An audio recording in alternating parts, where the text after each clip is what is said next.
Are you dizzy yet? Hello YouTube. So I'm back with my very simple guide to hammocking, or whatever it was that I called it. I really should have looked that up. Been hanging out in the rain. It's not too bad. Not too shabby.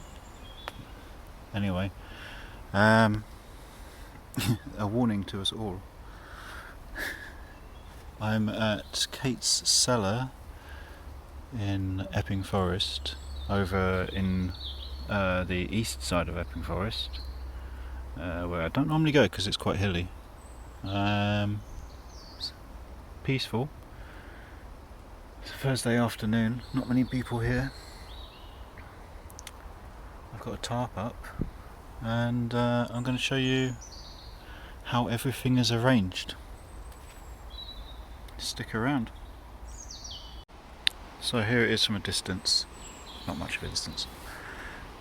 As you can see, my usual setup from last time of simple tree straps.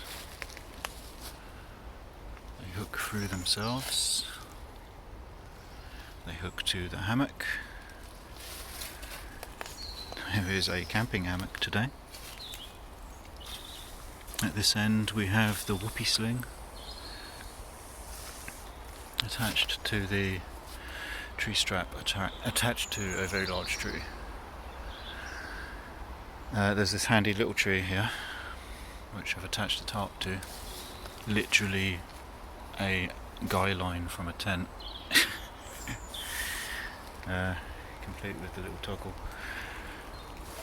This is a diamond formation. I find it gives the best coverage. There is also the A-frame formation that you can use. We have a flap on either side. That takes 6 lines to tie it out, 2 at each end, 4 on each side, 2 on each side. It's much harder to set up. With this, I've got one just running over here, 90 degrees ish to the hammock. You're not going to see that on video much. And one on the other side to another tree. So basically you just got to find 4 trees roughly in a square. Let's give you a view from up here. This one, as you can see, isn't exactly 90 degrees, but it's given me enough coverage.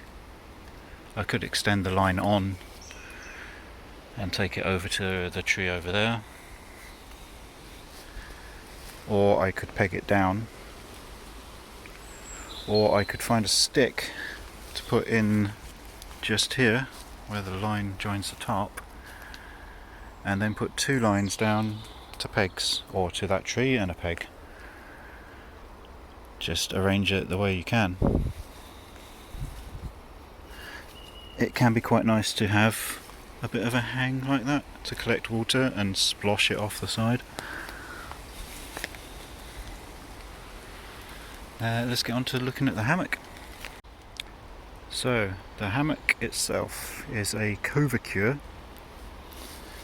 They cost about 25 quid.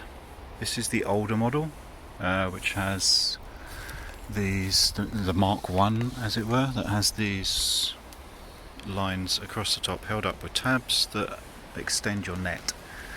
I find that I have to put twigs in to spread them because there are no spreader bars.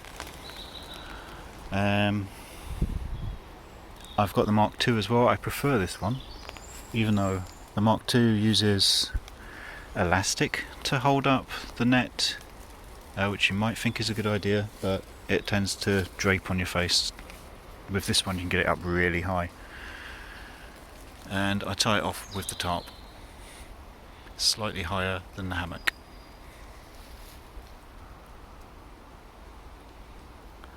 So the hammock itself is zipped on one side, has a mesh pocket inside, never use that. I tend to put my bike and my bag under the hammock to one side, to the unzipped side when I'm using it. The hammock itself is just like a day hammock type thing. You know, it's a single sheet of material. Doesn't give you much insulation. So there is a way around that. You can either put a sleeping mat inside, which I don't recommend because hammocks don't have corners and sleeping mats do have corners. They tend to slip out from under you. Or you can use what's called an underquilt. I made my own. Having bought one, I still made my own. I bought the DD Hammocks underquilt and I found it was a bit too big, as in puffy. It took up a lot of space. Not only that, but it was too warm, perhaps. It was too much for British summers.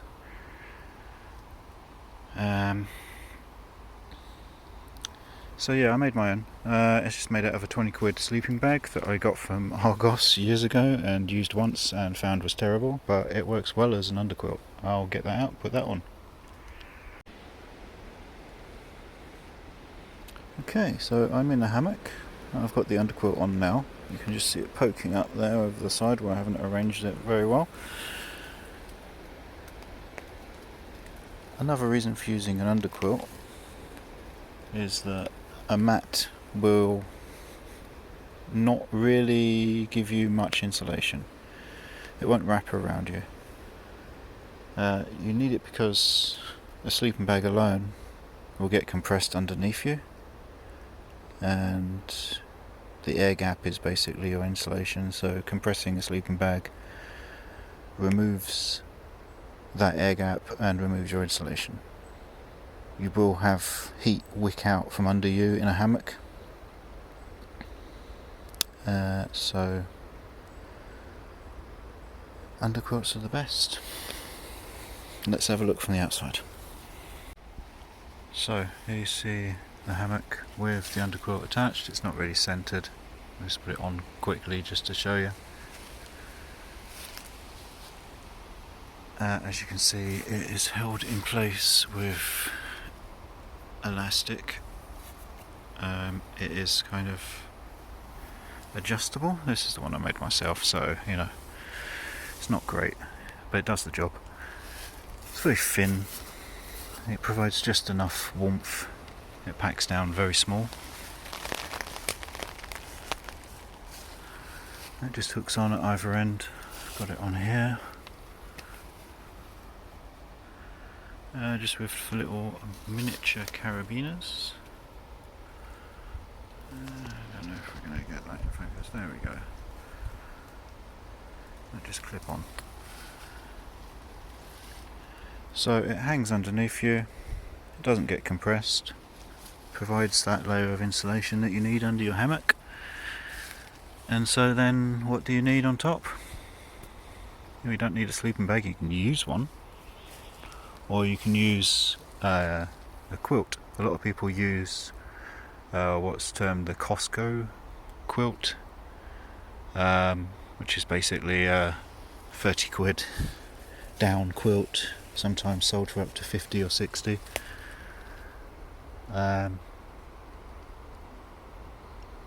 You can find Chinese manufactured ones that are very similar to the Costco quilt. It doesn't have to be from Costco.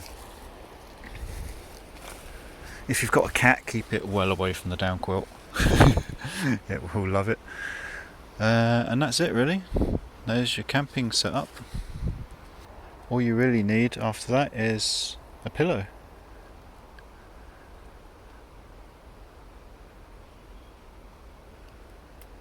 And for me right now, it's not that cold. And it's kind of stopped raining, so I'm going to take a lot of this down and enjoy a beer. And so completes, I hope, the hammock series. We'll find out.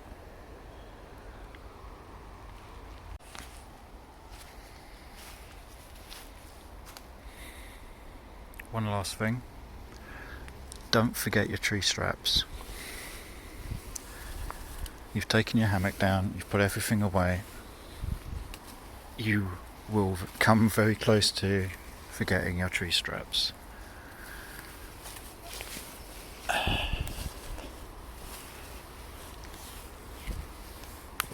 There we go. That's one. I will pick up that beer can if you noticed it. Tree strap number 2.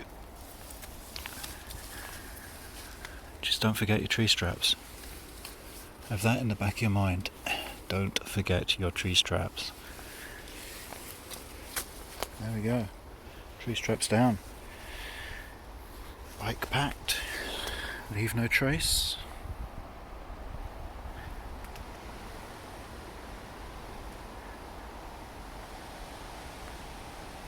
Till the next time.